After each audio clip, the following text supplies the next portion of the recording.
Father, father, will there be Velveeta to melt on the salsa?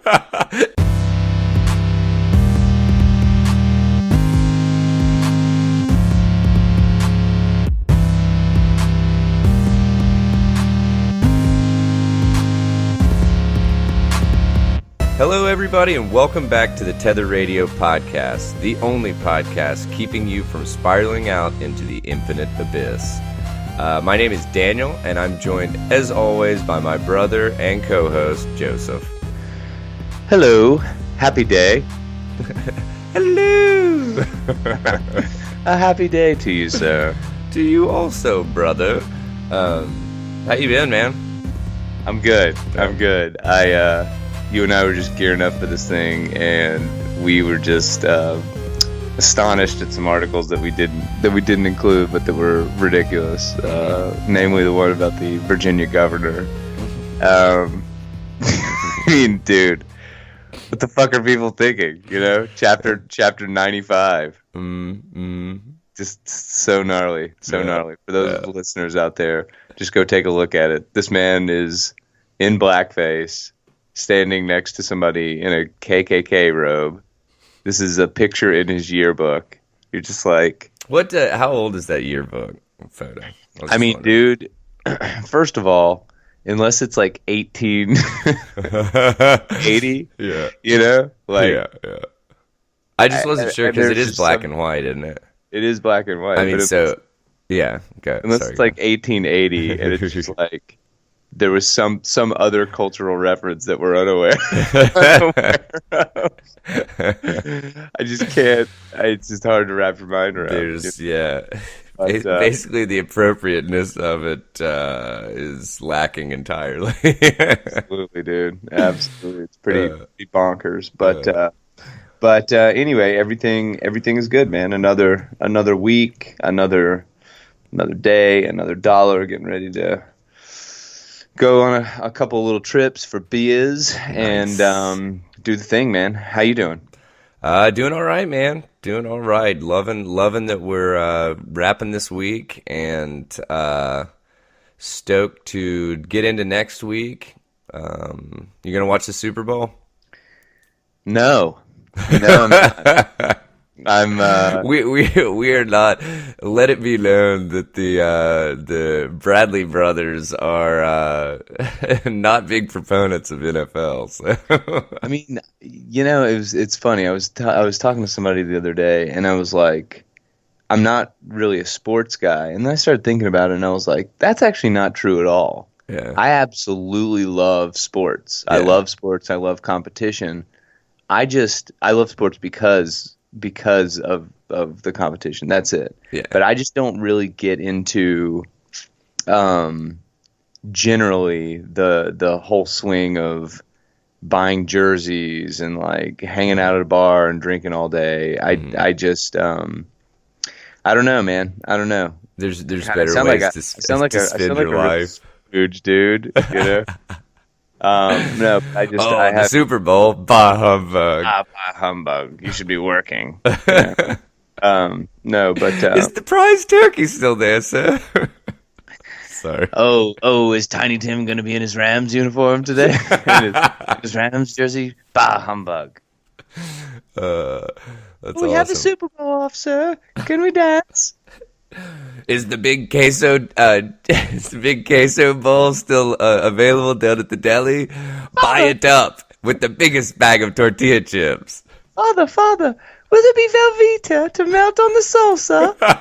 Oh my God, I had a coupon for Velveeta the other day, and it was like it's applicable to sliced Velveeta. Any variety of the cheese loaf, and I was like, "Oh, gross, dude!" Yeah, Father, will there be Velveeta with the salsa? Why, yes, Tim. The plastic cheese is necessary for Super Bowl. You know, I mean, the plasticizers keep it fresh. Yeah, that's right. That's right. It's hell on the colon, Tim, but it sure is good in the A hole, in the first hole, in the one hole. Don't worry about the 2-hole, Tim. Concentrate on the 1-hole for the game. Oh my God, that's awesome. But Um, all right, that man. Well, degraded so quickly. I know, right? Right. Yeah. So, and also listeners, I'm sure that if you watch any kind of sports ball, you probably heard about the controversial no call between the Rams and I believe Saints. Check it out because honestly, it's pretty fucking blatant that pass interference should have been called. One So, other thing before we hop in. yeah. Did you see the Jack Dorsey Elon Musk interview? I mean, not Elon Musk. I was just reading a follow-up article to that. Yeah. But Jack Dorsey, Joe Rogan. No, I didn't actually. Dude, I don't know why. I just had this. Which Jack Dorsey, for anybody that doesn't know, is the CEO, president and CEO of Twitter. Is that right? Or It's KO, but yes, he's the KO of Twitter. what's the KO? Well, a lot of people pronounce it CEO, and that's just not the way you say it. CEO. He's the KO. KO, and it's Sale. that comes from the Greek, which means warrior lord who has come to write laws. Warrior Lord with the gift of gab. That's exactly right. It comes from the Greek, roll heavy with bows extended. But be succinct, specifically less than 280 characters. That's exactly right. No, so I don't know what I thought Jack Dorsey would be like. I've never seen him interviewed. Haven't really followed the guy. I use Twitter. He's young, isn't he? He's Or not younger. that young. He's younger, but he's not that young. I think he's he's pretty young. He's in his 40s, I think. Gotcha. That's still pretty young. 40's the next 20, or the new 20. I fucking hate when people say 40's shit like that. 40's the next 16. Yeah. You know? You're like, fucking no, it's not, dude. It's like, I mean, no, it's still that fucking age. You're just trying to justify either dressing like a fucking dumbass or like whatever, drinking too much on a Tuesday night. That's exactly right. 40's the new 16, and you're like, listen, bro, if you're taking nips at Apple Watch with a backwards hat on, fuck you. You know? No. So he is 42 years old. Okay, gotcha. And he is worth $5.1 billion, and his salary at Square is $2.75, and his salary at Twitter is $0. So, is there a punchline? So this motherfucker is destitute. He literally he eats like a bean a day. You know, Yeah, it's tough. like It's tough. that Mickey Mouse cartoon of like they're all sitting around the table and taking literally translucent slices of bean. That's exactly right. That's exactly right. But yeah. So anyway, the reason I bring up Jack Dorsey, and I'll get to it quickly, and then we'll head on here. The man is thoughtful and lucid and pretty much everything that you would think a tech CEO would be. And it just there, you know that there's a lot of horse shit that he's perpetuating because he's on a platform like Rogan's, right? But man, if he even a tenth of what he was saying was true, which was stuff like, Joe Rogan was like, well, why did you deplatform, Alex Jones? And he's like, well, look, he's like, there are terms and conditions. People don't read them. A lot of people abridge them. But if you continue to abridge them, we kick you off. Now, they're incredibly, large inconsistencies on who they kick off and who they decide to kind of persecute along those lines. But it just basically what he was saying is it's super complicated and we try the best that we can. We don't always get it right. And that's that. Like, it's still, the story's still evolving.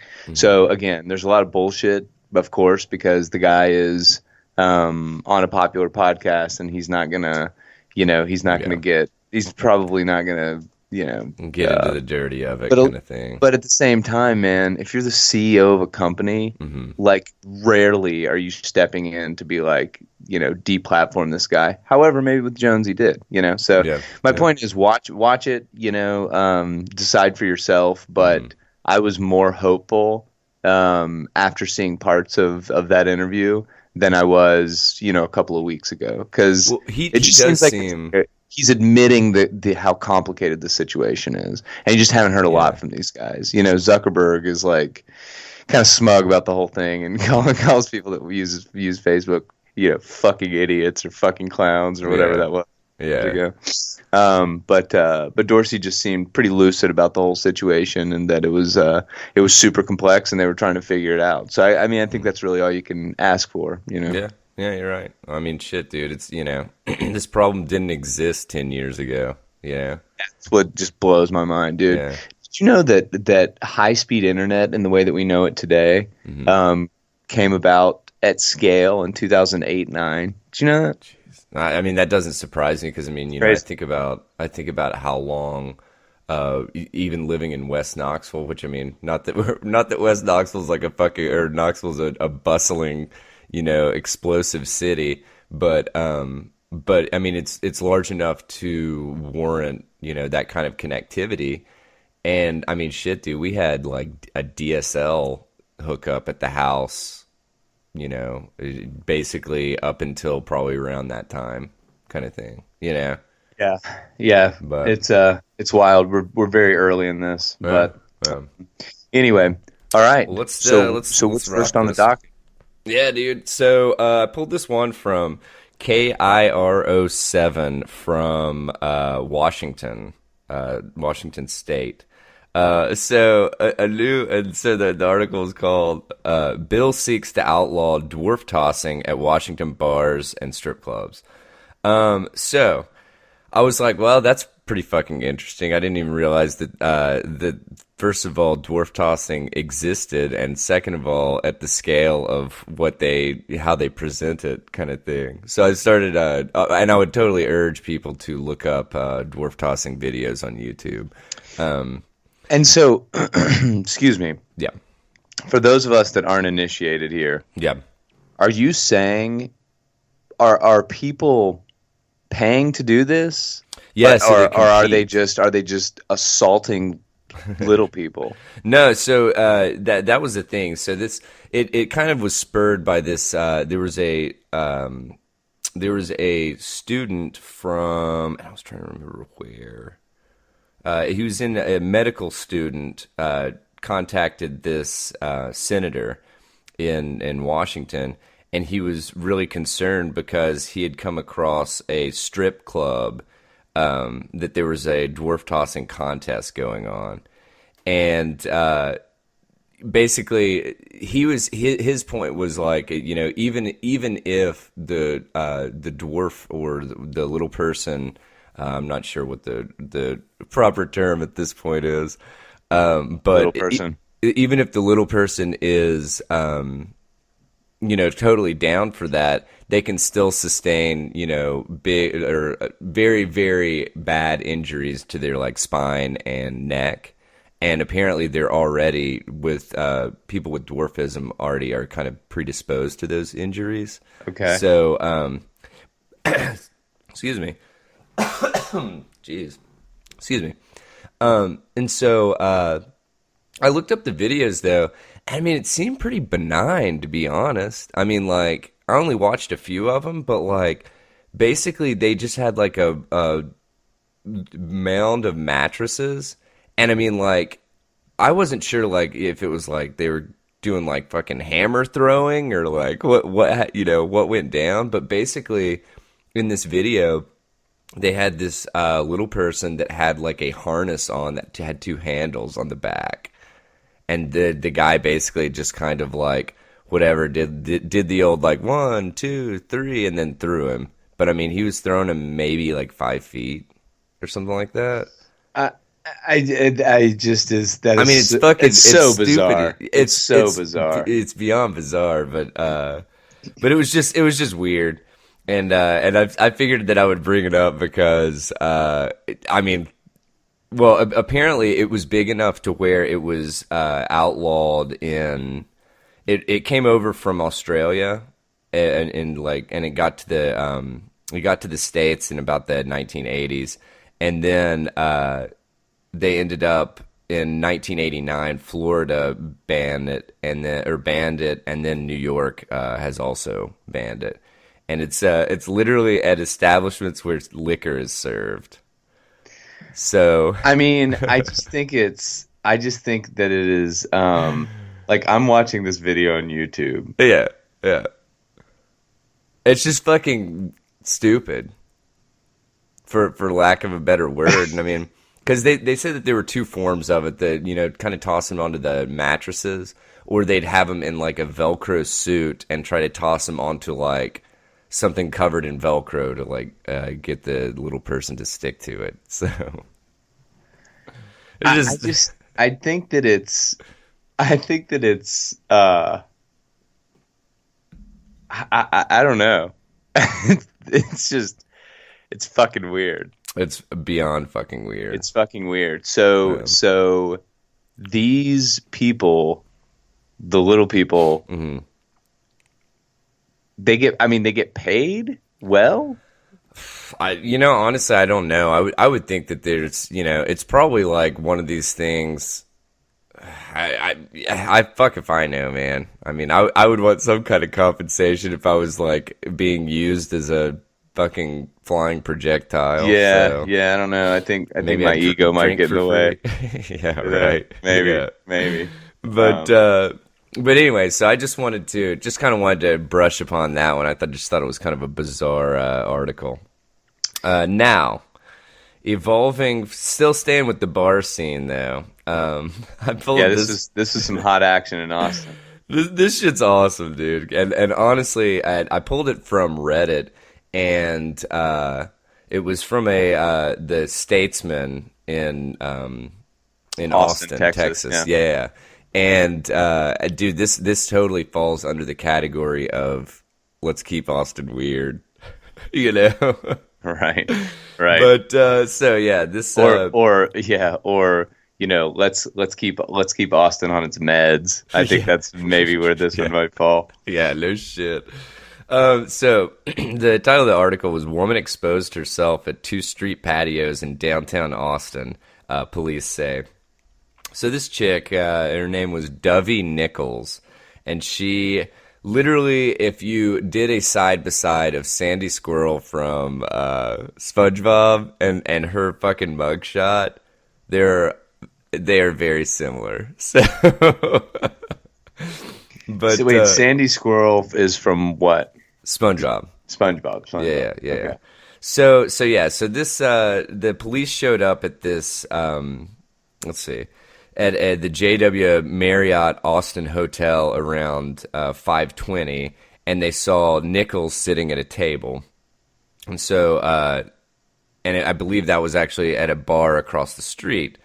So they go over to her, and her like hands underneath the table, and she's like she's obviously doing something underneath the table. And the police, approach her, and they're like, she puts her hands on top of the table, and they notice that she doesn't have any pants on. So,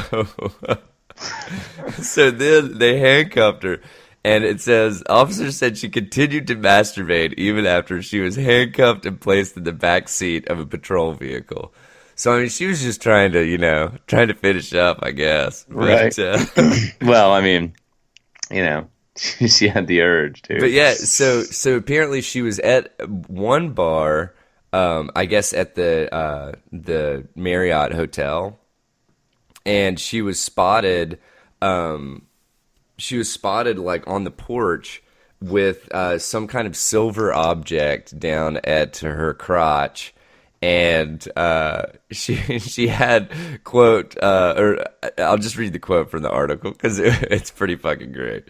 The employee told police that he saw her, quote, holding a silver object, and then to her genitals with her legs straight up in the air, spread open, and that he could, quote, he could hear Nichols making moaning noises. So I mean, this is obviously just a deeply disturbed person. I mean, dude, that is just. I don't even know how I would react to like something like that. So I will say this. I will say this. It's like if you and I don't know how obviously how frequent just public masturbation is, but women never ever do this, right? Yeah. So I mean. And that's funny that you would what's say her name? that. Sparky Nichols. What'd you say to? Dovey Nichols. Dovey Nichols. Dovey Nichols, man, is just she needs to pop a few back, dude, and just Yeah. Well, and I of course had to mosey on down to the Reddit comments, and man, it was a fucking like, it was just a gold mine. Because it was like, so somebody said something along the lines of like a woman public masturbator leaps and bounds for equality between genders or whatever. Gender equality. Yeah, and somebody else said that she was trying to rub the patriarchy out. So, well, we'll have to get her story after she's released, right, to figure out what's going on. But anyway, I thought that was worth a mention. So if you're in Austin, say hey to Dovey for us. Yeah, right. Sure. And get her somebody buy this lady a pair of pants. Yeah. Hook her up. Hook her up. That's awesome. Okay, so here's one that I pulled today from The Sun, which is a less than perfect example of journalistic integrity. The Sun is out of the UK, and it's not awesome, but I thought this was really interesting. So there was a controversy this past week it came to light this past week. There was a Thai pop star who was filmed at a concert with a swastika shirt on. Okay. Shirt, I should say, a shirt that had a swastika printed on it. And that was actually, that was like a legit swastika, correct?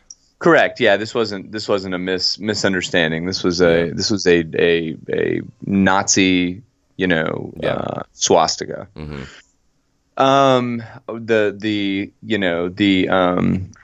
The symbol of National Socialism, German National Socialism, so not Nazi AF, faux show.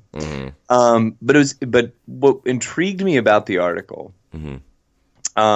was that the article gets into a couple of other examples of Asian pop stars that are wearing Nazi garb. Or garb clothing that looks very similar to clothing worn by uniforms worn by the National Socialists, right? And so it just got me thinking about the cultural differences, right? Because it is, while Nazism definitely means something, it's fucking terrible across the board. Right. That's not. I'm definitely not trying to qualify. Yeah. But it is really hard for me, I think, and I think for most people, to kind of remove your worldview out of the equation and get into effectively put yourself in the shoes of somebody else. Kind of the older you get, right? Because you're just like, you're an American. You're born into a certain cultural purview, certain cultural viewpoint, and it's kind of what you do, right? And that's how you live your life. And so it was just interesting because when I started digging into this, there is this idea of like Nazi chic, right? In Asian culture, right? And I found a secondary article that I'm going to post in our pod notes, in our cast notes. And it just kind of goes through what Nazism means for folks in Asia. It's different. It's still bad, but it's just different, and it almost has more of like this like this anti-establishment kind of punk appeal, right? Yeah. And one of the examples that I thought was really, really interesting, that somebody says in this secondary CNN article, is that this Taiwanese political blogger, right? And his name was Michael Turton, and he is saying he's from the United States, right? Yeah. But he's Yeah. lived in the country for 20 years, in Taiwan, and he says, it's not like we don't have that in our own culture. I mean, how many people do we see wearing Che Guevara or Mao Zedong hats and shirts? And so it's interesting because if you think about, the atrocities of Mao, right? I mean, Mao Zedong was responsible for millions and millions and millions of deaths in China. In China, right? Yeah, yeah. And I'm actually just going to look this up just real quick. Here we go. So they say that Mao's Great Leap Forward killed about 45 million people in 4 years. Okay. Jeez. Yeah. So it just brings up this question. I mean, it is once you get into these articles and you're looking through this and you're like, some of it is warranted, right? Like some of it is, these are swastikas. These people are clearly dressed up as like that Thai pop. Yeah, the Thai pop one. There's another one in the CNN article that you're going to lose your shit on. It's like these high school kids that have built a German tank, like an almost, it's not life size, maybe half size of an actual tank, out of cardboard. One of them's in there doing the Nazi salute. Then they're having like this Nazi parade behind it. Okay, all right. There's line crossing, and then there are just like references, like there's a group called BTS that has actually experienced a good amount of popularity in the United States this year. Yeah. BTS, I think, was at the top of the pops at one point, right? And they kind of lump them in, which I kind of disagree with, because it's like, a flag that is red with black and white characters on it.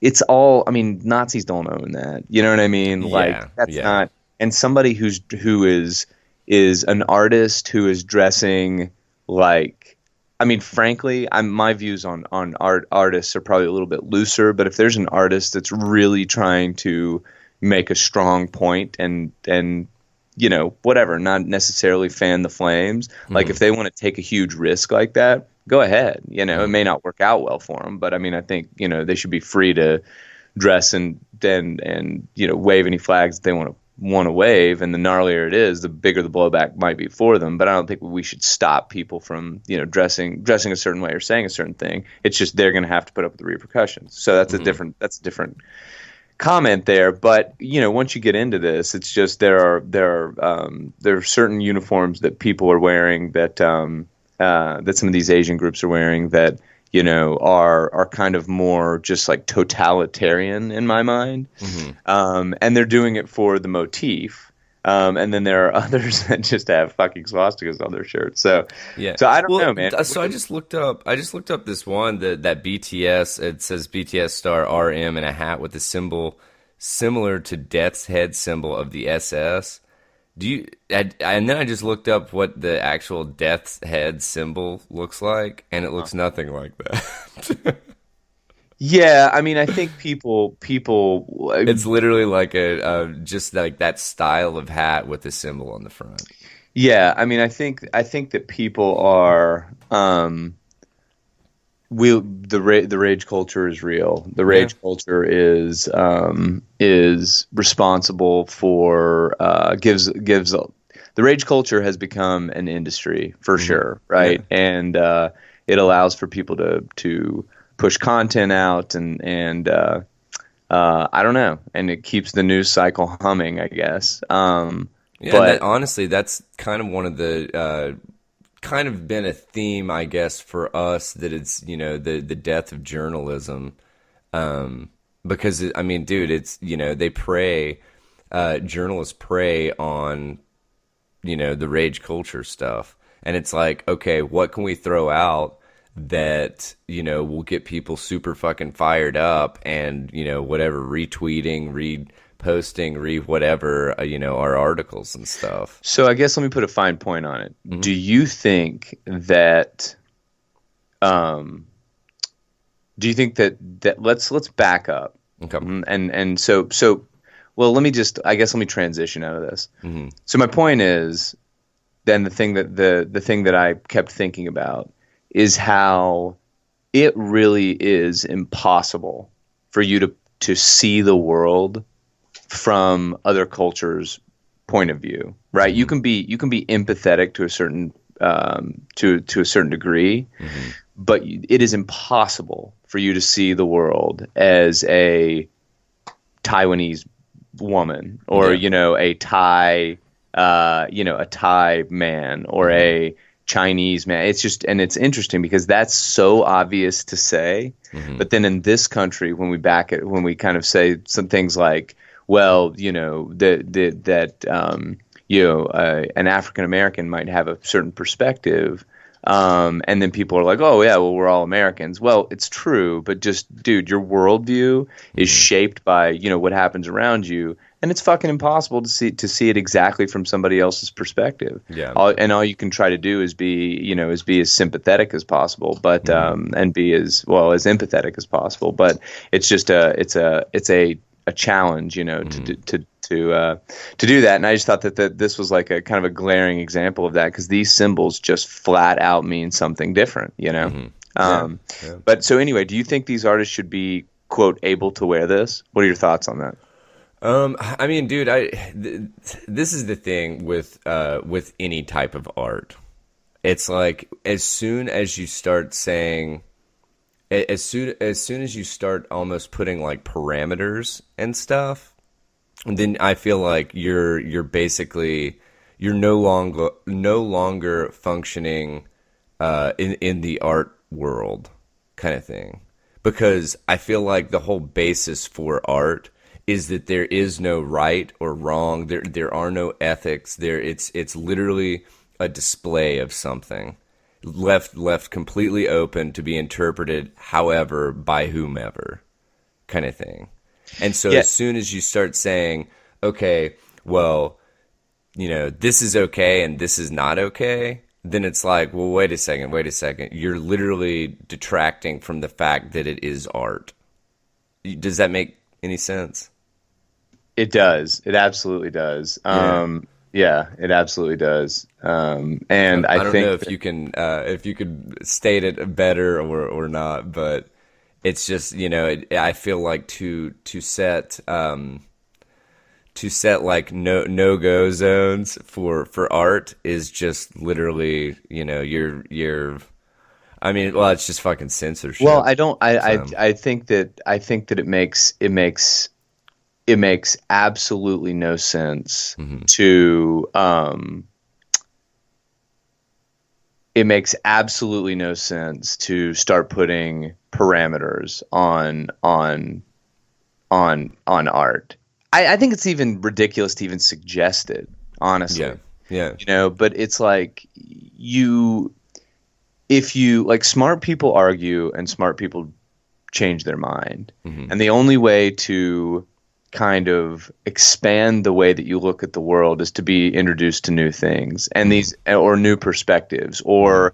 or frankly, and I've been talking about this a lot because there's a project that I'm working on that is really rooted in some deep quantitative research Hmm. and in statistics. When you are generating a statistical perspective, your first step is to do what's known as disprove the null hypothesis. Do you remember this from stats? Yeah, vaguely. Yeah, and so basically what you're doing is you're saying I have this data set, right? Hmm. Hmm. And the data set that I'm looking at, so then I have a data set, and then I have a hypothesis, right? And Hmm. that hypothesis is the null hypothesis. And so you have to disprove the null before you get started down this path of figuring out, exactly what does describe the data that you have if it's Yeah. not the null hypothesis. And so the problem is if you don't disprove the null, you end up in something known as a type 2 error. So you're basically like looking for an answer that doesn't exist. You've suggested that it does exist, but it actually doesn't exist. And Yeah. so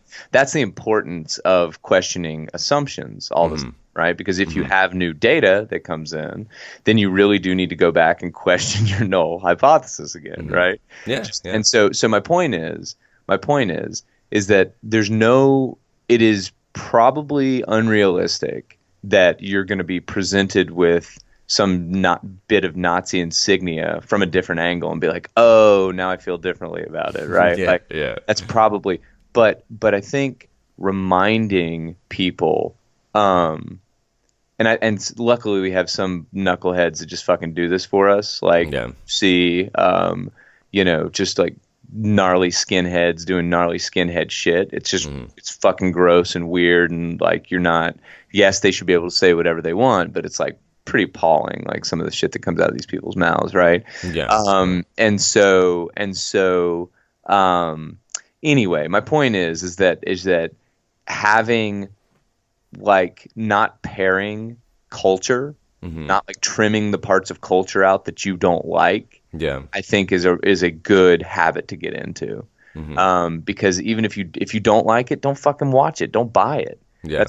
That is why capitalism works.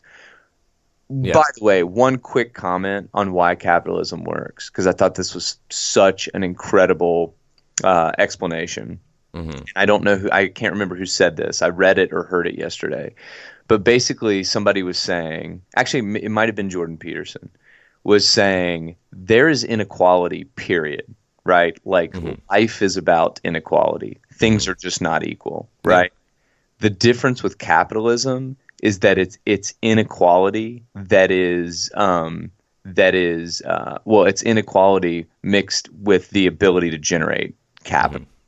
So which means that you can transcend that inequality. Yeah. Like you're born into a caste system as an untouchable in India. Like that's just who the fuck you are. That's where you are. That's where you sit. That's what you do. The difference is that you're born into so all systems have an inequality. All systems don't have mechanisms to be mobile within these unequal categories. Yeah. So anyway, I just thought that was interesting. So look, if you don't like this shit, don't buy it. Yeah. Like, don't buy it. Don't fucking watch it. Like, but to sit around and just be enraged, write a strongly worded letter to tell other people not to buy it. Block their shit, and end of story. And if enough people do that, like we talked about, a couple weeks ago with Louis C.K., then these clowns will go away, right? Yeah. Yeah. But at the same time, if there's a market for it, then they'll survive. So anyway, it kind of got off a topic, but I think just to round that one out, the differences in cultural nuances I think are really interesting when you start scaling it up like this. That some of these kids just think that this is the same thing as like a Union Jack on the heel of a boot or whatever. You know what I mean? Or like some other kind of board, or like a big set of truck nuts. Yeah, exactly right. Y'all in Alabama, you know what we're talking about.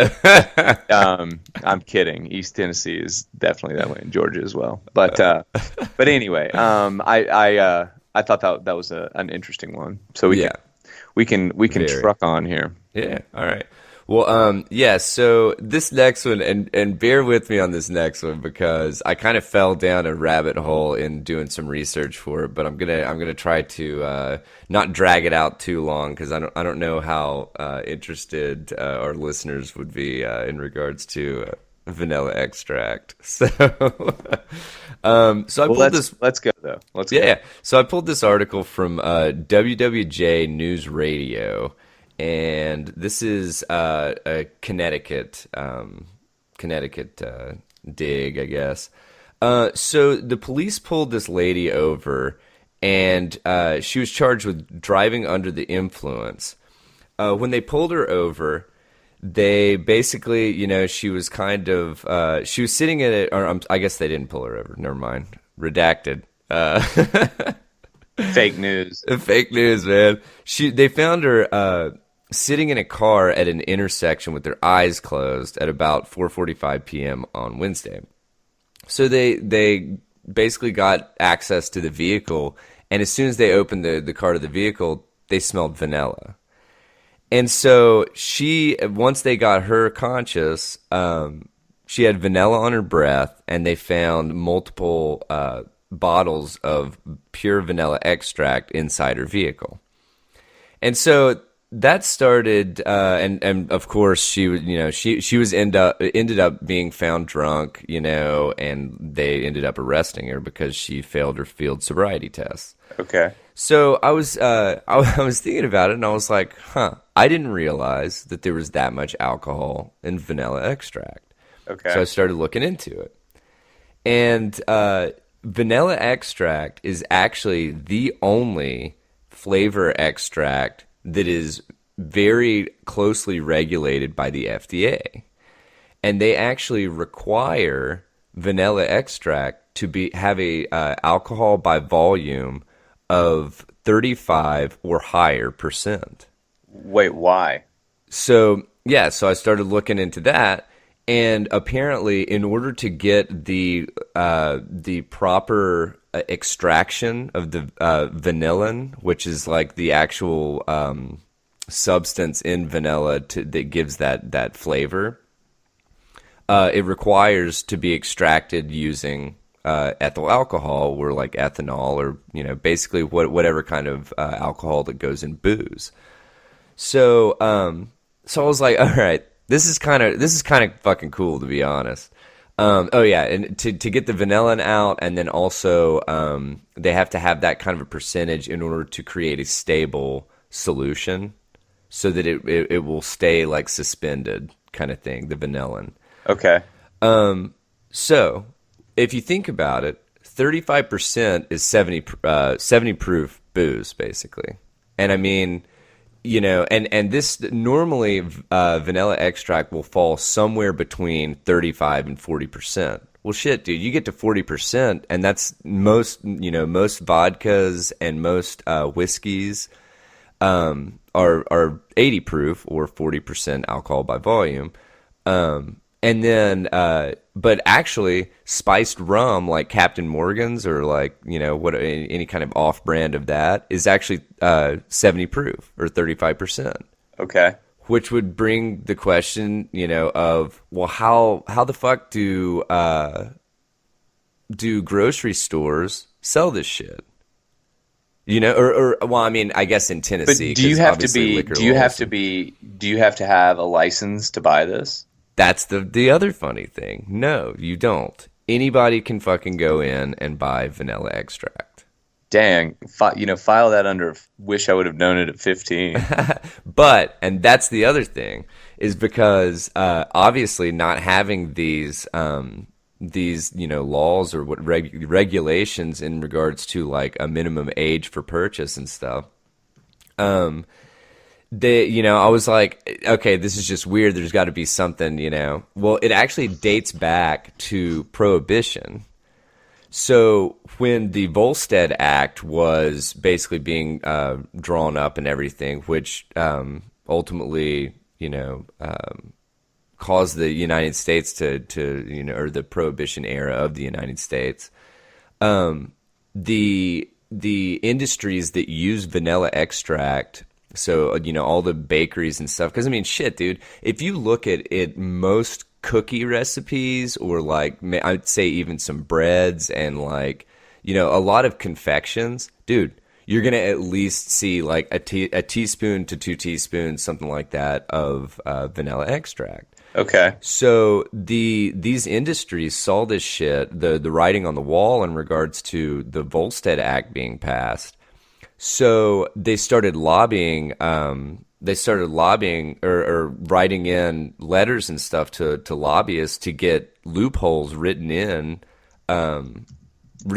to make sure that it didn't cripple their fucking industry. Because I mean, that's exactly what it would have done. So the politicians ended up writing in loopholes specifically for Flavor and Extracts, and it was actually this Flavor and Extracts Manufacturers Association, which was the original FEMA. It was founded in 1909. And they spent a lot of their early years literally just bombarding the state and federal legislators with lots of letters, basically saying, "Hey, you're gonna fucking destroy our industry if you don't write these loopholes in." So yeah, man. So they ended up writing this stuff in, and so now, literally, the FDA has regulations, and I actually pulled this shit up, and this is from the FDA.gov website, and I mean it's actually it was really interesting to me because like they've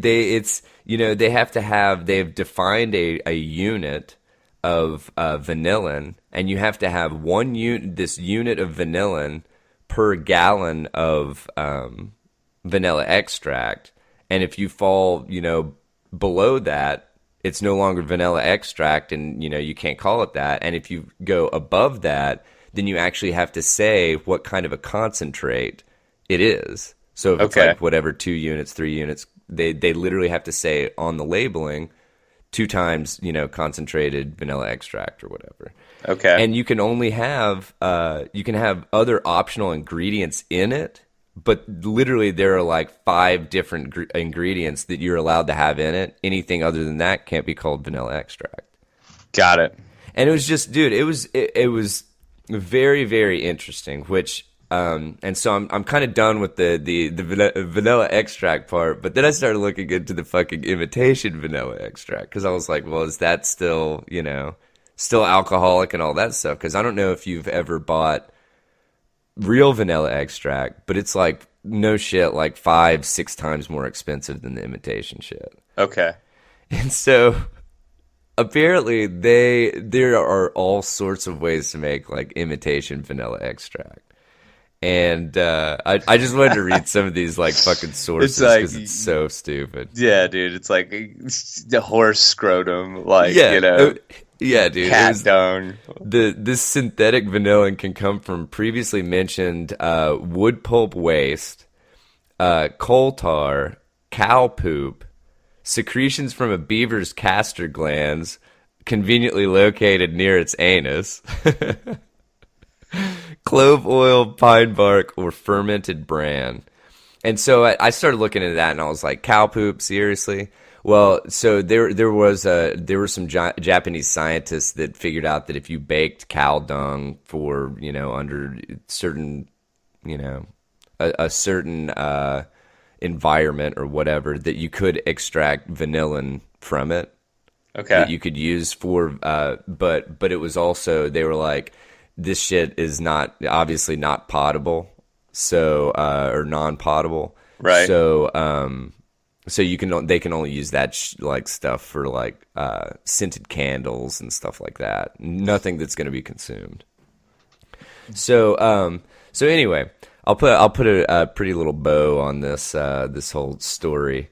But yeah, man, it was just it was just a really, I guess I didn't realize what went into fucking vanilla extract. I love shit like that because the things that we take for granted every day. Yeah. It's like, think about how many people had to die for us to figure out that like beer was a thing.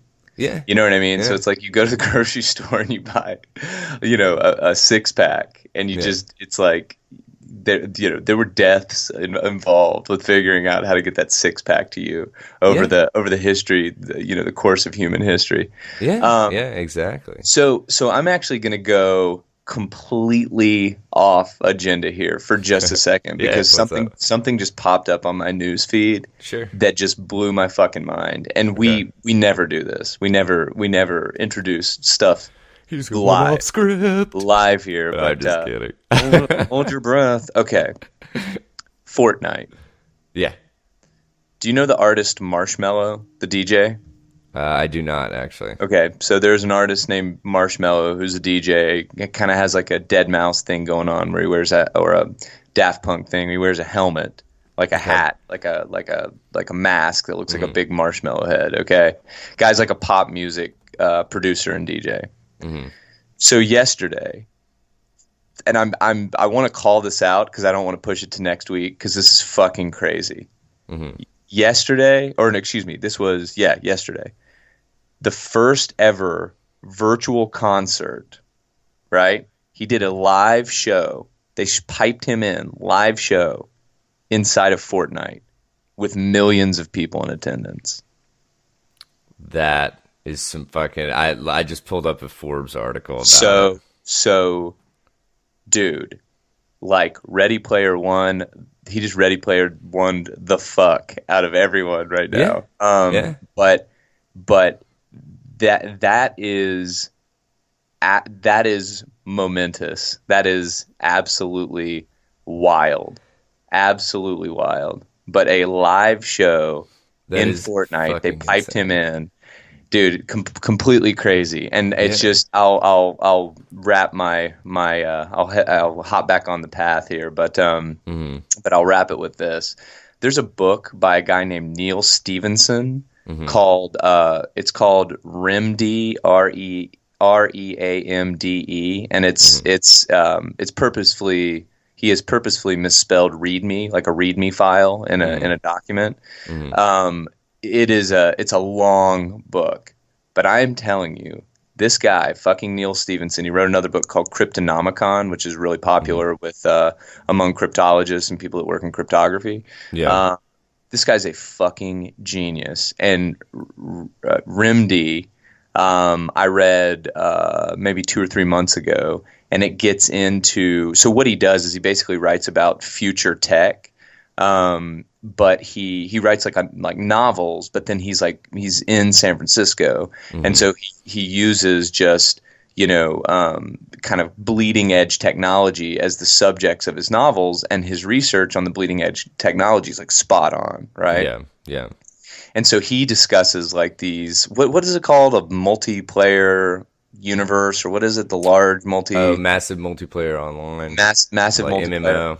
MMO. Thank you. Yeah. He gets into like the development of this MMO, fictitious MMO platform in this book. And it's just like, fuck, man, I'm seeing this stuff come out. This guy's got a goddamn crystal ball. Anyway, y'all check it out. We'll put something in there, but this Fortnite thing is really interesting. Yeah, I didn't even think about this. Just looking at this article real quick, but so the concurrent number of players for Fortnite peaked in November at 8.3 million players concurrently on. That's, I mean, it's just, But wild. listen, check this shit. The largest stadium in the U.S. barely tops 100,000 seats with most venues. And So it's one of those things that, like, dude, the reach and the potential for, like, attendance and stuff, it just fucking got, thrown on steroids. well, and with this shit. if you think about this, I mean, I don't know that in an MMO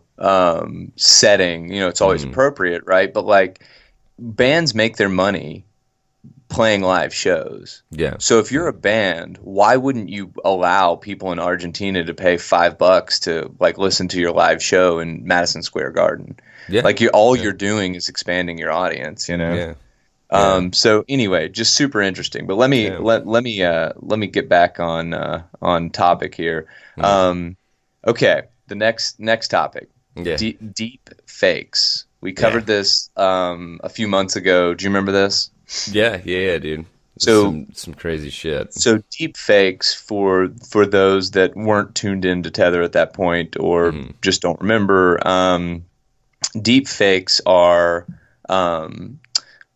basically faked videos, right? And I shudder at the word AI, but basically they're using just complex machine learning to map faces. So in the same way that you could, take Photoshop and, I could take a picture of you standing, in a mountain on a mountain in Tennessee or where the fuck ever, and make it look like you're standing on a beach, or I could take a picture of you, on a beach, and I could put somebody else's face on your face, and we could be like, well, that's weird. It looks like was Joseph there or whatever, and Yeah.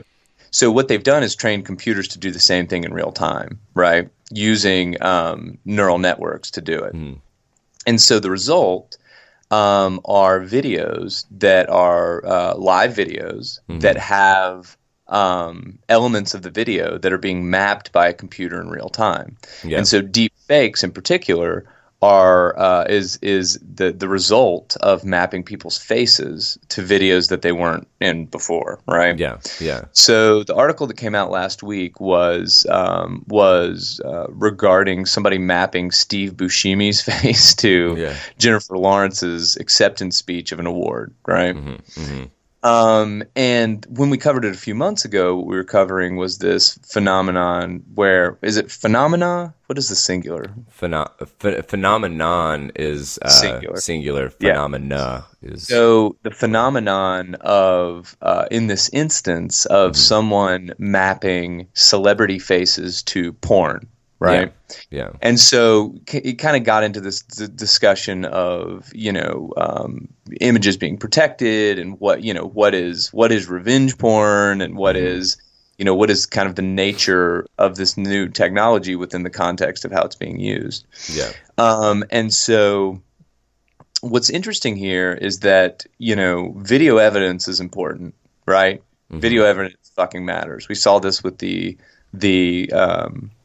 situation with Covington High School in DC a couple of weeks ago, right? There's this picture surfaces, the picture is taken out of context, everybody hops on this kid, and then the full weight of the context emerges, and we see that these kids were the situation was just completely bastardized, right? And and you just had some people with shitty agendas, and unfortunately things got twisted up and people got hurt, as they typically do, right? Well, a narrative was spun up about literally one image. That's right. With zero context. That's right. So.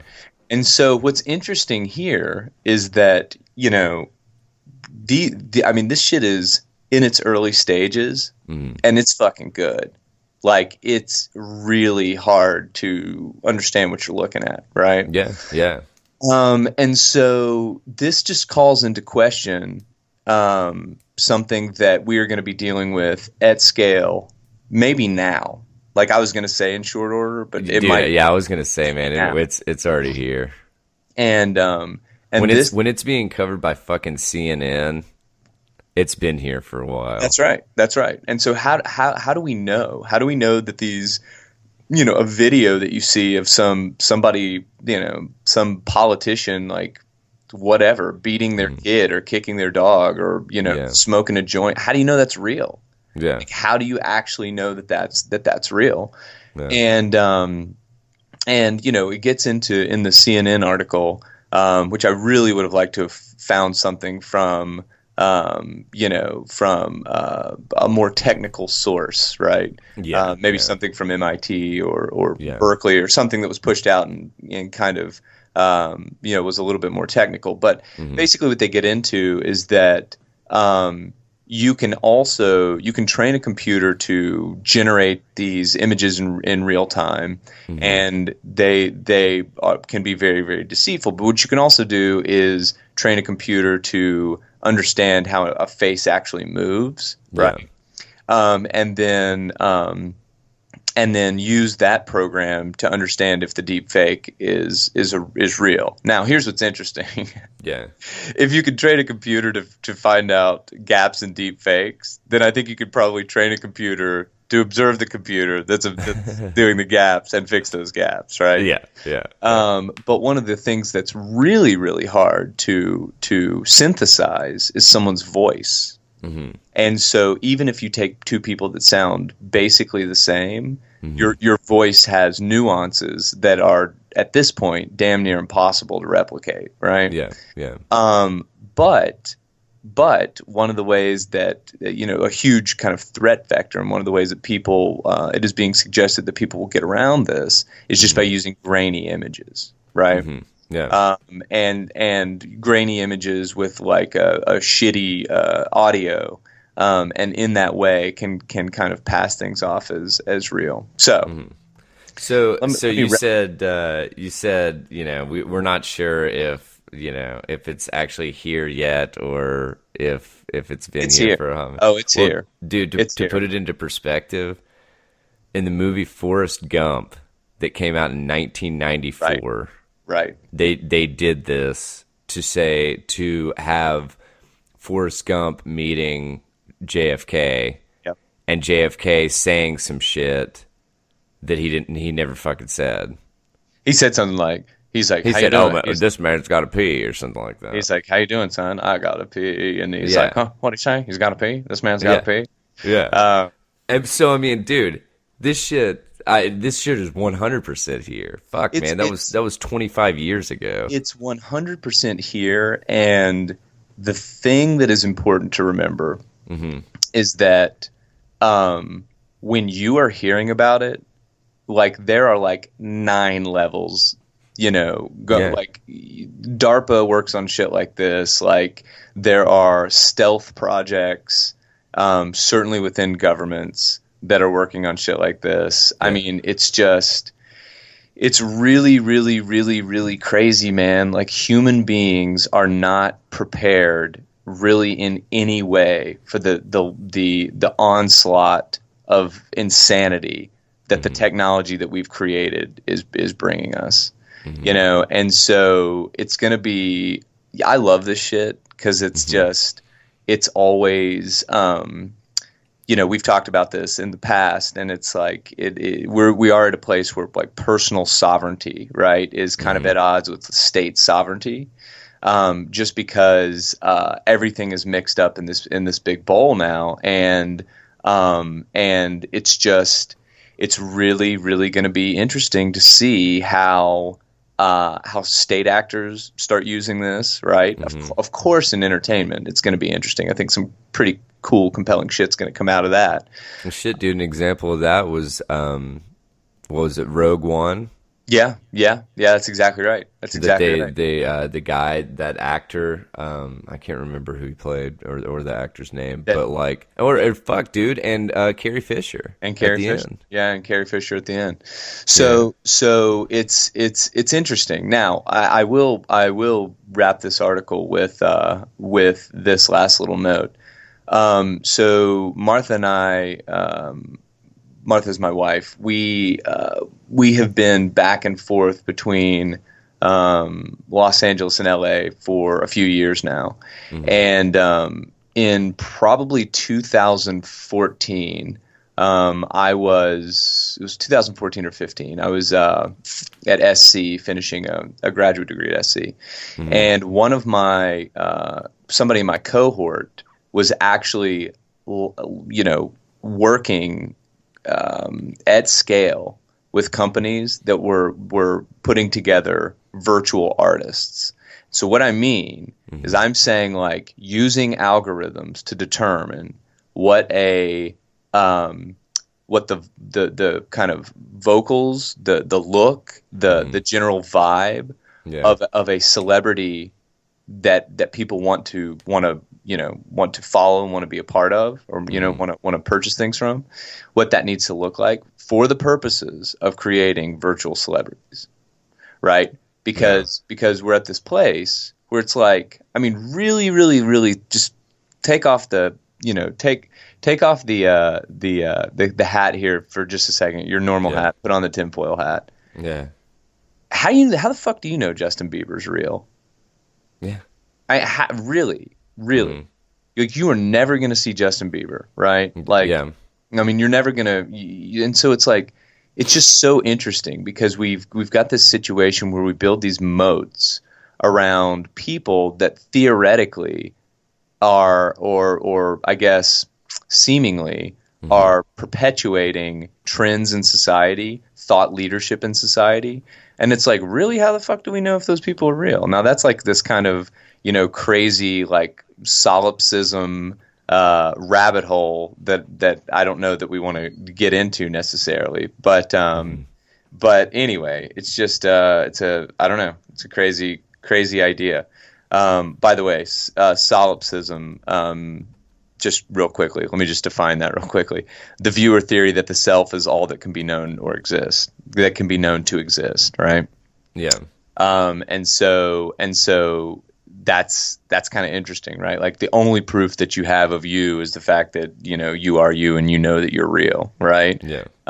But it's like when you start thinking, kind of extending that and thinking like, okay, well, how do we know that these celebrities are real? We just don't. And so as people figure out how to use this technology and market this technology to you, it's going to be wild. It's going to be a wild ride. So, well, I guess Benjamin Franklin's quote's going to have to be rewritten. Believe none of what you hear and half of what you see. Right. I think it's just don't believe anything.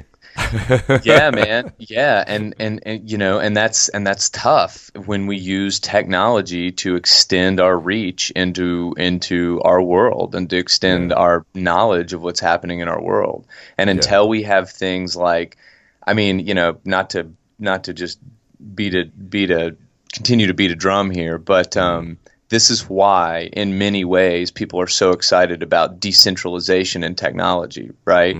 Because if you can take a decentralized network, but we are way the fuck off from this, by the way, but if you can take a decentralized network that, you know, is truly flat and is not kind of end to end, is not, you know, A to B managed, you can start to think about things like data provenance, right? And being able to prove when data came into a system on a large enough scale, maybe even something like the internet eventually, and track how that data moved within that system, and thus be able to prove provenance, and thus be able to prove when original data was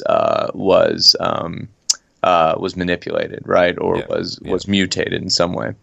So anyway, let's truck on here because we could talk about this for forever. I'm going to do just a quick touch on on this article on Medium. The fall of Facebook has only begun. Okay. And this is posted, so I'll let you guys read it. But this original article actually came out a year ago, right? It was originally published in 2018. Yeah, originally published in 2018 and then republished this year as well.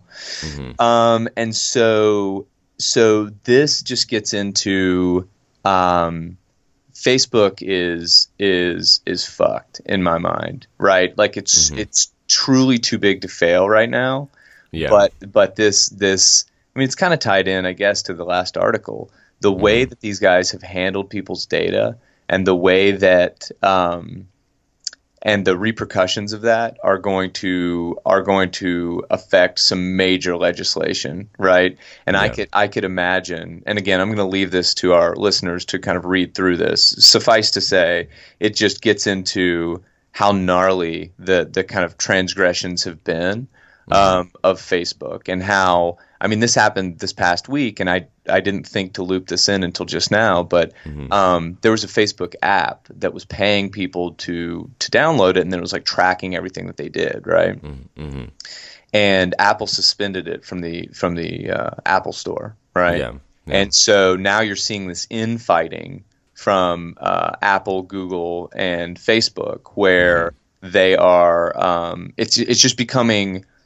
Even, I mean, this shit is evolving. The story is evolving so quickly. Even 3 weeks ago, where tech generally, we may have even referred it to it like this, was just this like monolith, you know, sitting on the West Coast that was just kind of this like, who's behind the curtain, what's going on, whatever. And now you're seeing this shit crack where it's like, we forget, like, people are still running these companies. People are running these companies, and people do not see, data management, data rights, their responsibilities in the same way.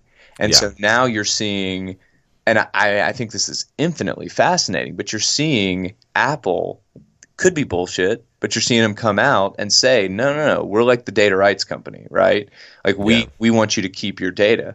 And so, side note on that, rumor on the street is that they're actually going to have virtual private access to virtual private networks in the next couple of iPhones, right? Where you can actually use a VPN on your iPhone to keep your data secure, right? So now that's, of course, these companies don't do anything unless money's involved, right? So Yeah. it's going to be interesting to see how they monetize that. But the point is, I could see us in 5 years looking back and having like, the Facebook's law or whatever, right? Yeah. That just is our version of GDPR, the General Data Protection Regulation laws that came out in Europe. This was 2016 or 17, I think, which basically was like the right to be forgotten or whatever, right? Like if you ever want a tech company to expunge all of your data from their system, they have to do that, and they have to prove that they've done that. And if they don't do that, it's some crazy amount of money, like 5% or 8% of total revenue can actually, Yeah, they're like global revenue or something, right? they can be pegged for if they abridge that. So anyway, the United States is headed there quickly. Everybody's in this like land grab for data, and I think this article just further underlines the shit show that has been Facebook for the past year or so. And I think definitely the worst is yet to come for these guys, because it's some crazy shit is being uncovered. Do you have any thoughts on that? Just out of curiosity, the people that you hang with, how many people are still on Facebook? I would say, like, out of my friend group, I would say probably 90% of people. Honestly. And do you think that they're using it with the same veracity, or years ago? I really don't know, and I don't know if, because see, my thing is I don't really separate Facebook and Instagram, since obviously Facebook owns Instagram. Well, and now Facebook is actually pulling Instagram even closer, so that they can kind of try to. It has been suggested, if you want to make things complicated, you combine a bunch of things, right? And exactly. People do this to hide margin when they're selling bundled products and all that shit, and people do it as just a general defensive maneuver in business, right? To defend a price or to defend a practice or whatever. And this is something that Facebook's doing. They're pulling Instagram in pretty tightly, and they're gonna start kind of blending the way that they interpret the data from Facebook and Instagram and WhatsApp. By the way, if you're on fucking WhatsApp, man, like go download Signal now and get all your friends to download Signal or Whisper, something that's end to end encrypted and third party owned. Yeah. What else was I going to say? Oh, something else that was, and I know that this would probably not fall under the GDPR stuff, because I would think, I don't give a shit what company you are. If you're being fined for 5% of your global revenues, that's going to be a fucking kick in the pants kind of thing. But I know that a lot of these companies that have done like this, honestly, it's almost like data broking kind of thing. It was, and by the way, it was 2%, 2% of annual global. Well, see, these companies, and honestly, I wonder still massive. It's still massive, but it's like, you think about the amount of money that they're able to generate by breaking these fucking regulations and stuff. And it's just like, a lot of these tech companies, I would think, would be, they would measure it against a slap on the wrist, and like, we're able to generate, we're able to generate $500 million by violating this thing, and we only have to pay a $5 million fine. Well, I mean, that's the deal, right? So I think that's what the focus should be, is like, dude, fucking make it so that these fucking companies legitimately have to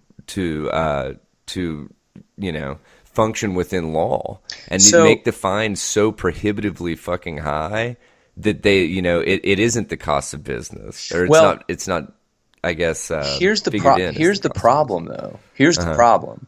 We're so far behind this curve Yeah. that we Yeah. don't even, it has not even been defined as to whether or not these are public utilities. Yeah. Yeah. I mean, if And like, we are still trying to figure out whether or not the internet should be a public utility, or are we not? I mean, that's a really, really great point. That's a really, really great point because was it this year that the Net Neutrality Act, um, I mean, I'm telling you, goddamn, the way that this legislation is written, the Net Neutrality Act either passed or failed, and whatever it did was not good for net neutrality. Yeah. I love the way that That they fucking spin laws this are written. shit. Yeah, because it's Yeah. called the Net Neutrality Act, and then it actually subverts net neutrality. Yeah. But it does it in a way where that means that like it's just like this double speak, political double speak that just like Yeah. hammers your ass when you try to think through it. But Yeah.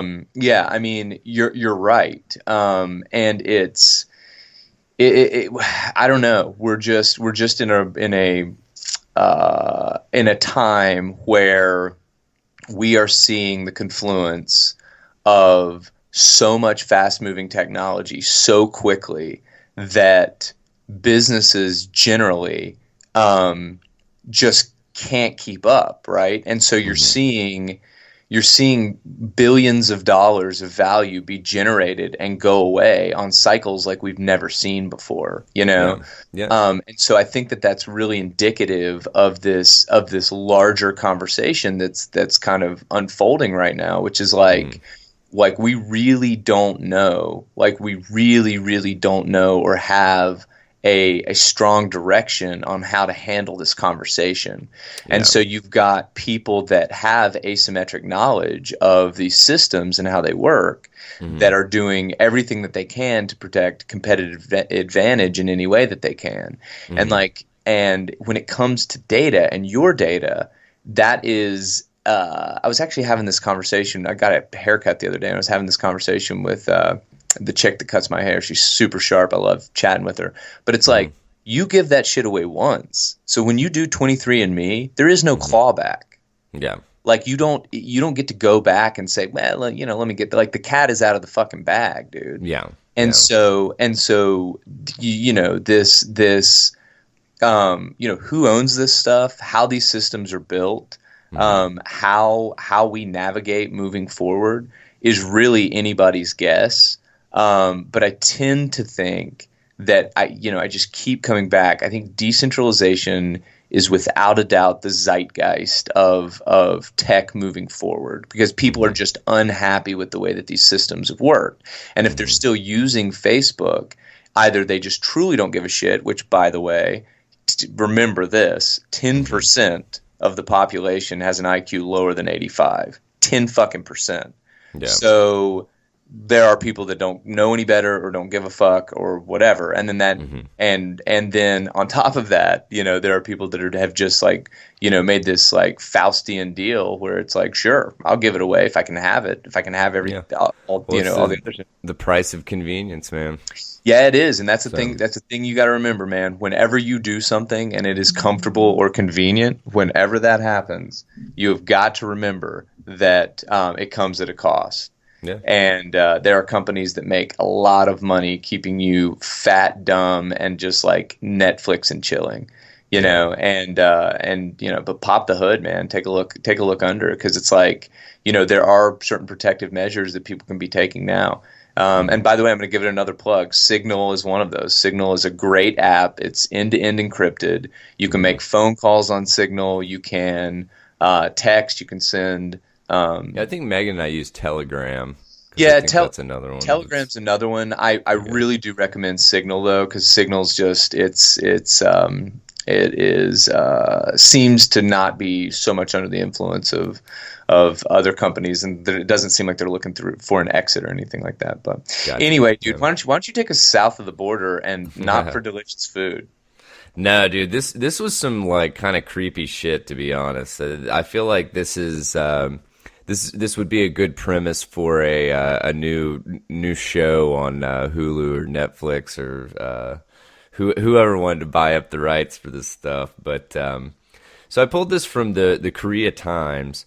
Korean man who died in Mexico returned with missing organs. So this dude was down in I believe, he was in Monterey, and he was at a karaoke bar. And so, according to the filmed surveillance cameras there, he was like engaged in a fight, and then I guess was either beaten up or something occurred, and so he passed out, and he was taken to a nearby hospital where he was pronounced dead. So, more than a week later, his let's see, and I think this was his wife, maybe. You're saying whoever received the body? Whoever received the autopsy report said it said that there were no external injuries, and so she was like, well, that's kind of fucking weird considering we already have this surveillance footage that he was in a fight, and so anyway, so he when they sent his body home, he basically they found out that he had no brain and no stomach, and that also, even though the previous that's probably why he died. Yeah, right. I hear those are pretty important organs. Yeah, crucial organs. Yeah, crucial. But anyway, so they basically looked deeper into it, and they forensic scientists basically did a I guess observed the body. Okay. And said that there were signs of external injuries, including many bruises, but shockingly no brain and no stomach. Okay. The Mexican police are not investigating the case because Kim died on paper of natural causes. Okay. So this is really fucking bizarre. Like, obviously, this would go under the very fucking bizarre header kind of thing. Right. But something that was even weirder is this is not the fucking first case. And so back, I looked up this other woman, and it was actually a British woman, and she died. And this article was from the Daily Mail, so I don't know, take it with a grain of salt. But and by God, did you pull the article up? This woman is from the Daily Mail. For the Daily Mail, yeah. Let's see. So this was written on December 9th of 2018. And so she actually died in a Mexican hospital, and her body was returned. And basically her mom was just like, what the fuck? Because she described her daughter as coming home empty. So, and by the way, this picture of Amanda Gill is not very flattering. In the fucking least. Yeah. But, yeah. I think the Daily Mail could have found something else there. Go ahead. Yeah, I would have thought the same. But anyway, so let's see. And I was trying to remember exactly what they had literally pulled all of her organs out, with the exception of, I believe, her lower intestines. So okay. No heart. They took her eyes. They took her heart. They took her, they took everything and literally sent home this empty body kind of thing. It's pretty bizarre. I mean, dude, it's I don't know. It's just really fucking yeah. It's beyond bizarre because Mexico has remained in the media recently because of I guess all the immigration and in addition to the drug war and all that jazz, but organ harvesting, man, that is some fucking. Yeah, that's some kooky shit. It is, but it's how can this shit not happen? That's the thing to me. It's it fucking happens, right? And so when you see cases that are just so blatant, mm-hmm. that's pretty interesting. But I don't know. I mean, there have been crazy fucking stories of Chinese prisoners that like go missing in these prisons, and it's thought that some of them are being used to harvest their organs. Yeah.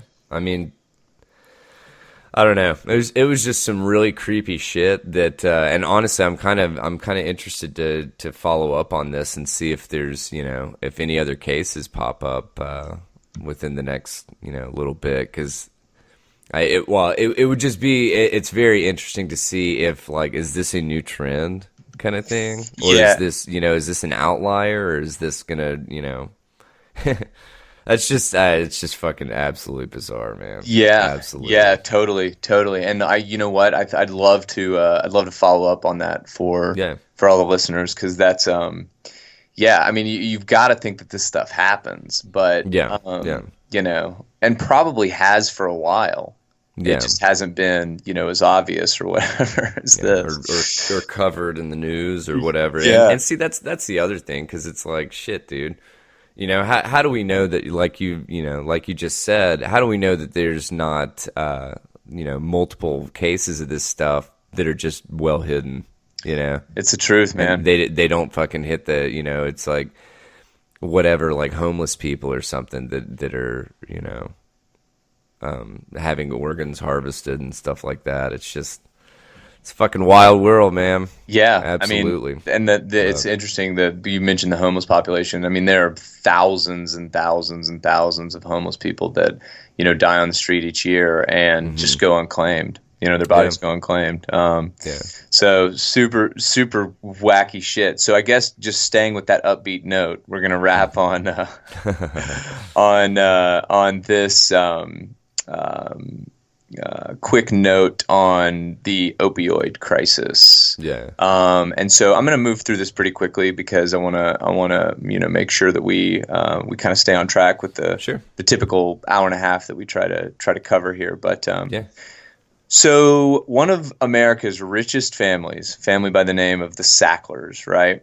And members of their company, Purdue Pharma, have been named in a lawsuit that accuses them of profiting from the opioid crisis by aggressively marketing OxyContin.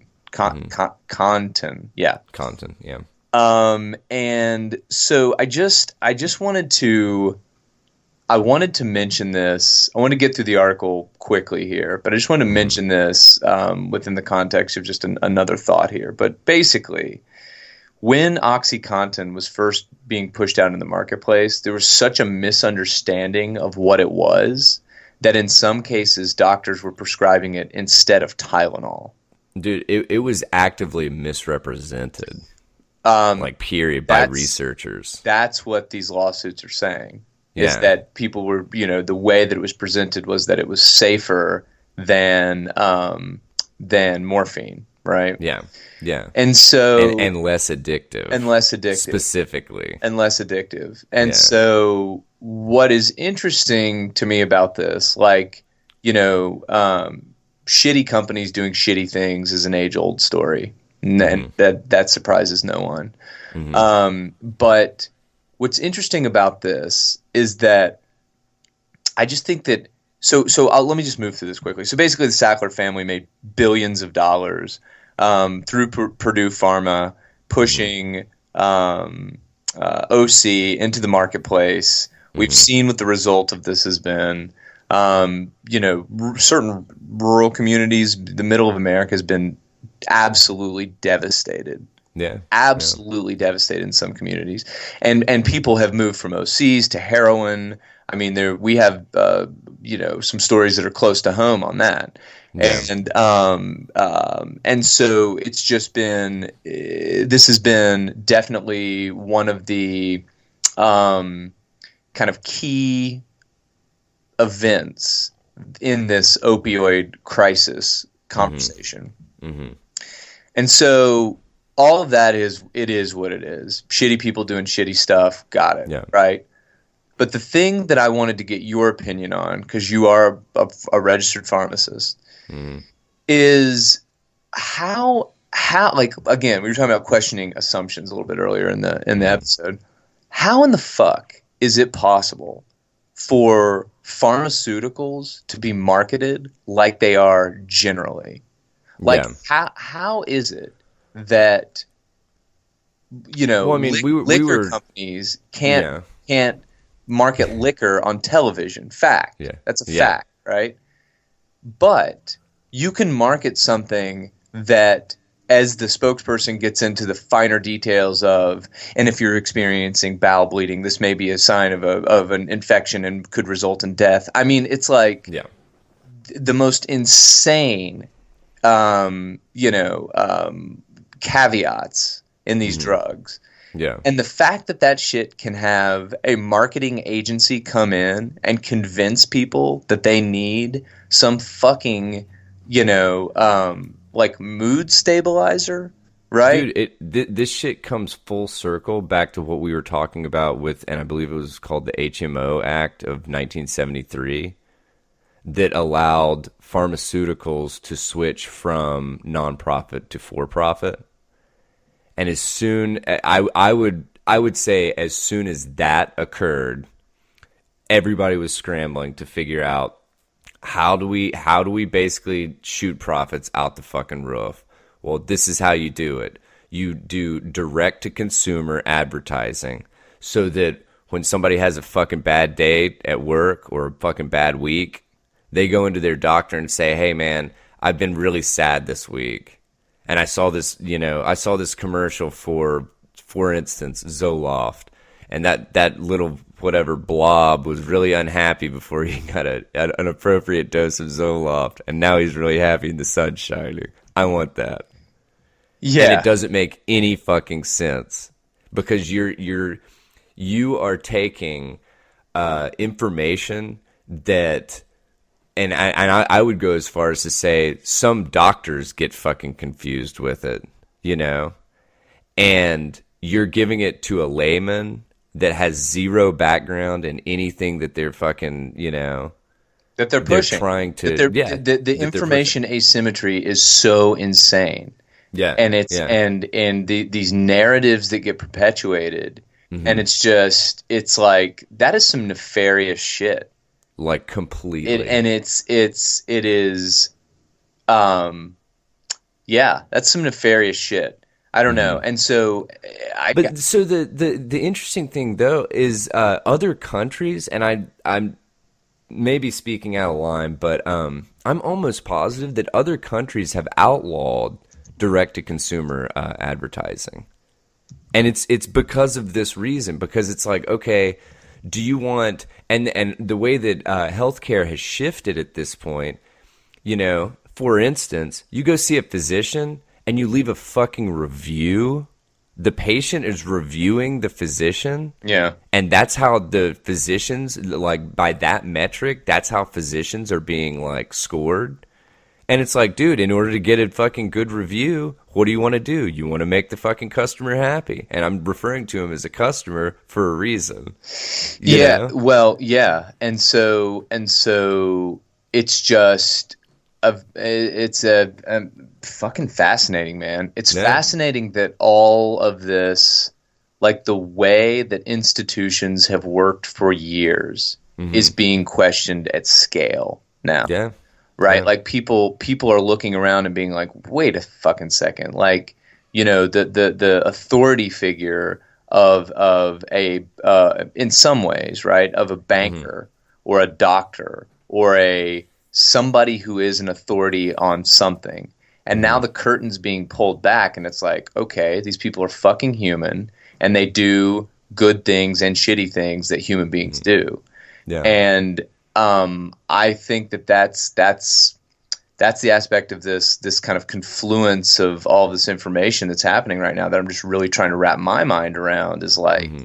all of this is coming home to roost at about the same time. And I Hmm. can't help but feel that the reason for that is because of the speed of information, the speed that information travels. Yeah. Yeah. Is much, much, much, much, much different. And so, even though we're still wrestling with what the internet means, and the direction of the internet, and how these tech companies are capturing data and whatever, it's like the Hmm. central theme is that information for the most part is free, information Hmm. for the most part is available, and now people saying, well, wait a fucking second. just because you're a journalist and you write something, does that mean that it's real? Or just because you're a doctor and you say that I need this thing, like why? Right. And so going back and quite questioning, it's going to be a bumpy fucking road, dude, because we're going to have things, this swinging of the pendulum where people are shouting fake news from the roof. And the reality of it is all news is not fake. Of course not. Of course not. Yeah. But you have, this kind of end. I don't know. It's just like the end of a massive massive macro cycle where these institutions, institutions in journalism, in medicine, in finance, people are taking a look at this and they're just like, wait a fucking second. Like, why do I actually need a bank? Like, really, what does a bank do for me? Like, wait a second. Like, why is my doctor prescribing this over that? Right? Yeah. Like, wait a second. Like, why is this article? Why does it sound misleading? Why in the face of new details emerging, is this news organization not redacting? And so, I mean, dude, it's just crazy. And by the way, I'm very, very hopeful because this seems like kind of an evolution. But there's a reason why, journalism in the way that we've understood it for the past 100 years is changing. Like, there's a reason why more doctors than ever want out of medicine. There's a reason that, financiers are having this existential crisis, where, you can't go and be a spreadsheet jockey as a iBanking associate. I mean, you can today and make 200 grand, but you won't be able to in the future. And so anyway, it's just, I'm very hopeful about all this because I think that truly people are smarter. The masses are smarter than we get credit for in a lot of ways. And I think having this information be open and available is going to introduce some interesting policy making and some changes that are much needed. But yeah, I agree. Man, the episode 35. Let me wipe the sweat from my brow. Those were twists and turns, man. There were some real loop-de-loops back. We had some highs, and then we had some lows. That's exactly right. And we are thankful that you were here for the whole goddamn thing. So, this was episode 35 of Tether Radio, right? So we are hauling ass through the new year here. So let me do the social tap here. If you liked the shit we said, hated the things that we said, that's all right. That's all right, dear friends. We want to hear it all. You can email us at tetherradio@gmail.com. That's TETHERRADIO@gmail.com. You can find us on Twitter at @tether_radio. It's the same damn handle on Instagram at @tether_radio, which, by the way, an Instagram for a podcast, whew, that's a tough one. We're working through it. And on Facebook, you can find us, Tether Radio, all one word. So this has been Tether Radio, episode 35. I'm Joseph. And I'm Daniel. And we are reminding you to stay tethered, dear friends. And we will see you in 1 week's time. Catch you then.